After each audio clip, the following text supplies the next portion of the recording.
ദിവസത്തെ ടർപ്പറ്റ് കളിക്കുന്നു. 3 നേരം കഴിച്ചാൽ കുറയും. മരുന്ന് കുറയല്ലേ? മരുന്നല്ല, തന്റെ അസുഖം കുറയുന്നു. യോഗ ഉണ്ടെങ്കിൽ ഞാൻ ഇടയ്ക്കിടയ്ക്ക് ഇങ്ങോട്ട് വരാം. എങ്ങനെയുണ്ട് കുമാര നാടൻകുളിയൊക്കെ? ചേട്ടനൊന്ന് വന്ന് കാണ്. ഞങ്ങളുടെ മുഖത്ത് വരുന്ന ഓരോരോ സാധനങ്ങള്. ചീഞ്ഞ മുട്ടയും തക്കാളിയായിരിക്കും. ഞാൻ ഉദ്ദേശിച്ച എക്സ്പ്രഷനാ. കൂടുതൽ സംസാരിച്ച അവയവങ്ങൾ കുറയും. ഡ്യൂട്ടി ചെയ്യാൻ സമയം. എന്താണത്? ഇന്നലെ രാത്രി കുറുപ്പിന്റെ വീട്ടിൽ കള്ളം കയറിയ കിട്ടിയായിരിക്കും. ആഹാ, അങ്ങനെ ഒരു സംഭവം ഉണ്ടായോ? പിന്നെ എന്നിട്ട്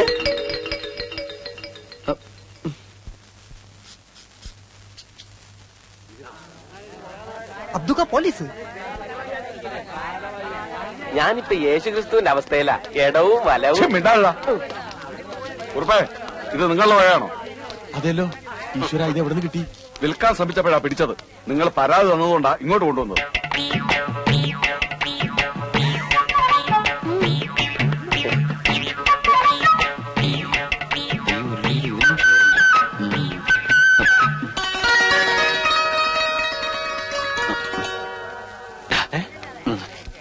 അതെ, എല്ലാവരും ഇപ്പൊ ഇവിടെ ശ്രദ്ധിച്ചിട്ടല്ലേ.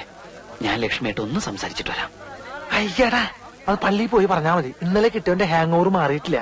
എടാ, ഈ നാട്ടിൽ വേറെ ആരോടെ എനിക്ക് കൂട്ടാനായിട്ടുള്ളത്? പ്ലീസ്. കുമാരൻ, ഈ തെണ്ടിത്തരത്തിന് കൂട്ടിക്കില്ലാട്ടോ ഞാൻ. ഇതെന്റെ ലാസ്റ്റ് തപ്പറ. അങ്ങനെ ഒരു സാധനം ഉണ്ട്. ഓ, ആയിക്കോട്ടെ. പിന്നെ ആരെങ്കിലും ശ്രദ്ധിക്കണമെങ്കിൽ ഒന്ന് വിസിലടിച്ചാ മതി. ഓക്കെ, ഞാൻ ഏറ്റു. ആരെങ്കിലും ശ്രദ്ധിച്ചാ മാത്രം. അന്ന് അച്ഛന്റെ മേടെ കയറി ഇവൻ തന്നെ ആയിരിക്കും. തന്നെ തന്നെ ഇയാളുടെ കട നോക്കി വെച്ചിരിക്കായിരുന്നു. അപ്പോഴേക്കാണ് സാറന്മാര് വന്ന് എന്നെ പിടിച്ചത്. അല്ല കാത്ത്. ഇവൻ ഞങ്ങളുടെ സ്ഥിരം പുള്ളിയല്ലേ. എല്ലാവരും കണ്ടു കഴിഞ്ഞല്ലോ. ഇനി കൊണ്ടുപോകാമല്ലോ. കണ്ടില്ലേ? എടുക്കടാ. നിക്ക് സാറേ, നമ്മുടെ നാട്ടിൽ ആദ്യമായിട്ട് ഒരു കള്ളനെ പിടിച്ചതല്ലേ, ഒന്ന് നല്ലോണം കണ്ടോട്ടെ. ശരിയാ, ഞാനും കള്ളെന്ന് പറഞ്ഞേക്കാന്നല്ലാതെ ഒരു കള്ളന് ജീവനോടെ നേരിട്ടാണ് ഇന്ന് ആദ്യമായിട്ടാ. അത് കണ്ണാടി നോക്കാഞ്ഞിട്ടാ. മിണ്ടലടാ പന്നി. സാറേ, ഒരു ചായ കുടിച്ചിട്ടോ? അവര് വേണ്ട, ചായ ഒന്നും കുടിക്കണ്ട. എനിക്ക് തിരക്കൊന്നുമില്ല സാർ. ഇന്നലെ രാത്രി ശരിക്കും പേടിച്ചല്ലേ. ഞാൻ ഇന്നും വരും. അച്ഛനെങ്ങാനും അറിഞ്ഞ? ഓ, പിന്നെ നിന്റെ ഒരു അച്ഛനെങ്ങനെ പിടിച്ചിട്ട് ഈ കത്തി കൊണ്ട് ഇങ്ങനെ അരിഞ്ഞ. ഓടിക്കോ ഓടിക്കോ. നമ്മളെ പാപ്പച്ചനാണല്ലത്. പാപ്പച്ചൻ നിർത്തിയാനെ. പാപ്പച്ച, എന്റെ പൊന്നു മോനെ, നിനക്ക് എന്തു പറ്റിയടാ?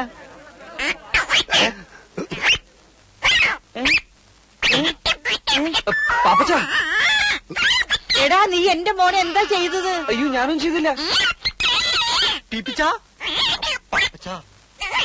മോനെ, എന്താ പറ്റിയെന്ന് അബ്ദുക്കനോട് പറയും.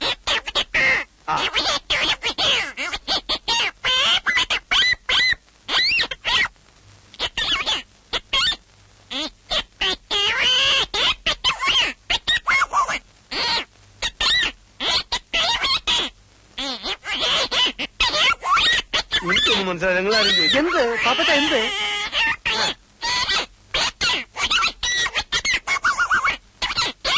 എന്താന്ന് വെച്ചാ പാപ്പച്ചൻ എന്നോട് പറ. അയ്യോ, എന്റെ മോനെ, എന്റെ ഈശ്വര, വട്ടായി പോകുന്നു തോന്നുന്നു. എന്റെ കർത്താവേ. പിടിക്കവിടെ.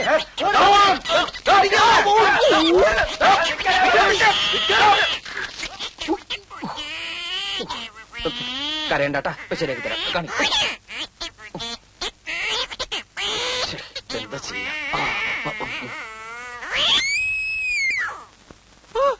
എന്റെ സൗണ്ട് ശരിയായി. അമ്മേ, വളരെ ഉപകാരടാ.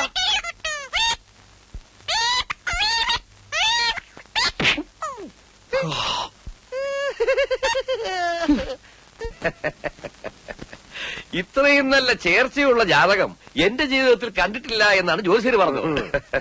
ഒക്കെ അവളുടെ ഭാഗ്യ. എണ്ണ ഇനി ഒട്ടും താമസിപ്പിക്കണ്ട. ഏറ്റവും ഒട്ടൊരു മുഹൂർത്തം അങ്ങ് നിശ്ചയിക്കുക.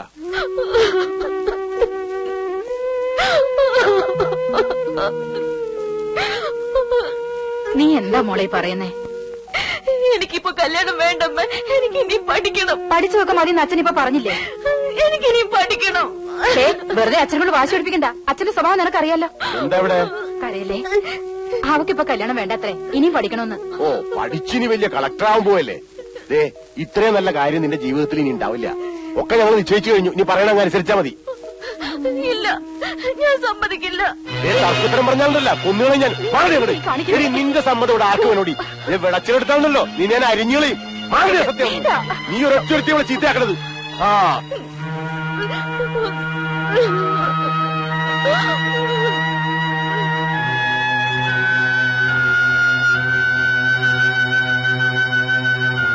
ഒന്ന് വേഗം ആവട്ടാ. നല്ല ഒന്നാം തരം തറവാടാ. ഇട്ടുകൂടാൻ ആവശ്യത്തിന് പണം ഒക്കെ അവളുടെ ഭാഗ്യ. അത് പിന്നെ അങ്ങനെയല്ലേ വരൂ. തറവാടും തമ്മിലല്ലേ ചേരൂ. ഇനി 3 ദിവസമല്ലേ ഉള്ളൂ കല്യാണത്തിന്. അതാണ് പ്രശ്നം. 100 കൂട്ടക്കാരെങ്കിലും ചെയ്തു തീർക്കാനുണ്ട്. കുറിയൊക്കെ അടിച്ചു കിട്ടി. കുറച്ച് കുറി നിന്നെ ഏൽപ്പിക്കാം. അതെല്ലായിടത്തുനിന്ന് എത്തിക്കണേ.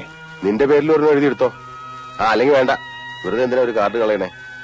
പിന്നെ 1-2 ദിവസം മുമ്പ് തന്നെ നീ അങ്ങ് പോരെ. ഒരൊറ്റ പണിക്കാരെ കിട്ടാനില്ല. പണിക്ക് ആള് വേണേ. പിന്നെ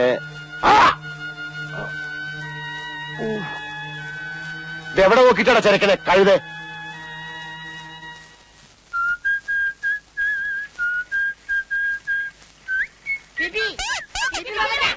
ശരിയാക്കണം.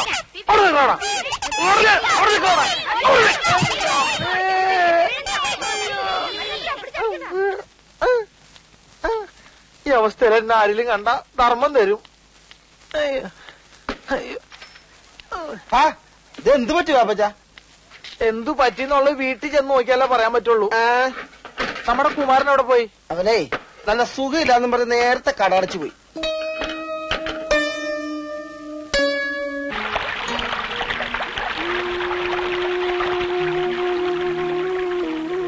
അവളെനിക്ക് കൈവിട്ടു പോയടാ.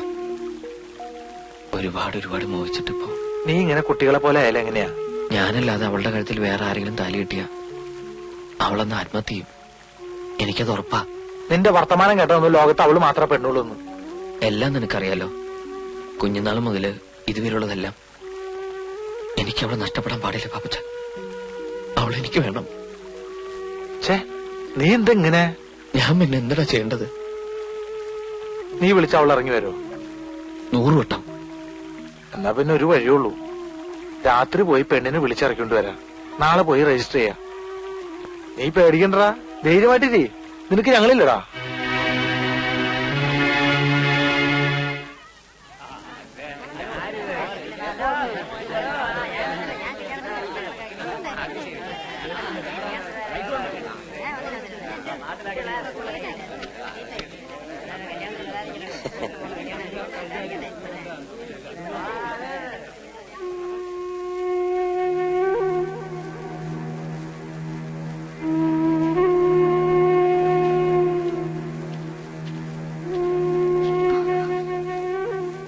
ഞാൻ പോയി ആരെങ്കിലും ഉണ്ടോ നോക്കിട്ട് വരാം.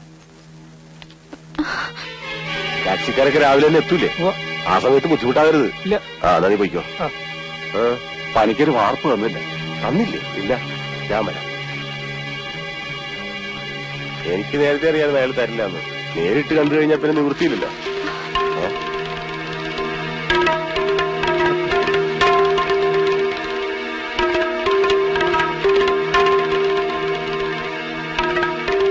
കഴിവറ പോലെ ഓടിവിടെ.